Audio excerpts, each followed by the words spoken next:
انسانیت اللہ رب العزت کے ساتھ وابستہ ہو جائے. تمام کی تمام آسمانی کتابیں، آسمانی صحیفے، تمام کا نچوڑ اللہ رب العزت نے قرآن مجید میں دے دیا. اور پورے قرآن مجید کا نچوڑ اللہ رب العزت نے سورہ فاتحہ میں دے دیا. مفسر قرآن مولانا احمد علی لاہوری رحمۃ اللہ علیہ فرمایا کرتے، اگر کوئی مجھ سے پوچھے کہ تمام کی تمام کتب کا اور آسمان سے جو شریعتیں آئی ہیں تمام کا نچوڑ اور پھر قرآن مقدس کا نچوڑ کیا تھا، تو حضرت رحمۃ اللہ علیہ فرماتے ہیں کہ پورے قرآن کا نچوڑ سورہ فاتحہ میں. فرماتے ہیں کہ 3 چیزیں ہیں.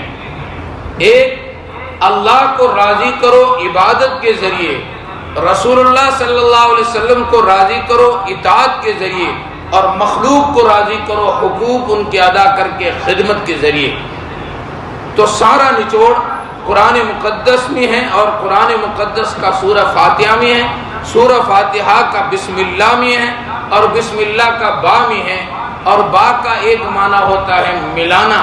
تو تمام آسمانی کتب، تمام انبیاء کرام علیہ السلام کی بعثت کا مقصد یہ تھا کہ مخلوق خالق سے مل جائے، بندے اللہ سے جڑ جائیں.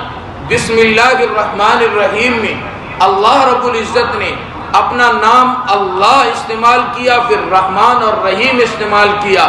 مولانا عبدالحق حقانی رحمۃ اللہ علیہ اپنی تفسیر حقانی میں لکھتے ہیں، وہ فرماتے ہیں کہ اس کی وجہ یہ تھی کہ بسم اللہ اللہ کے نام سے شروع کی، اور اللہ کی ہیبت بندے کے دل میں آ گئی، اللہ کا خوف بندے کے دل میں آ گیا. پھر رحمان اور رحیم لا کر بندے کو اللہ کی طرف رغبت دلائی کہ اللہ رب العزت کے ساتھ اس کو انسیت ہو جائے، اللہ کے ساتھ اس کا تعلق جڑ جائے. تو بہرحال تمام کے تمام انبیاء جو آئے، ان کی بعثت، ان کے آنے کا مقصد یہ تھا کہ مخلوق اللہ کے ساتھ جڑ جائے.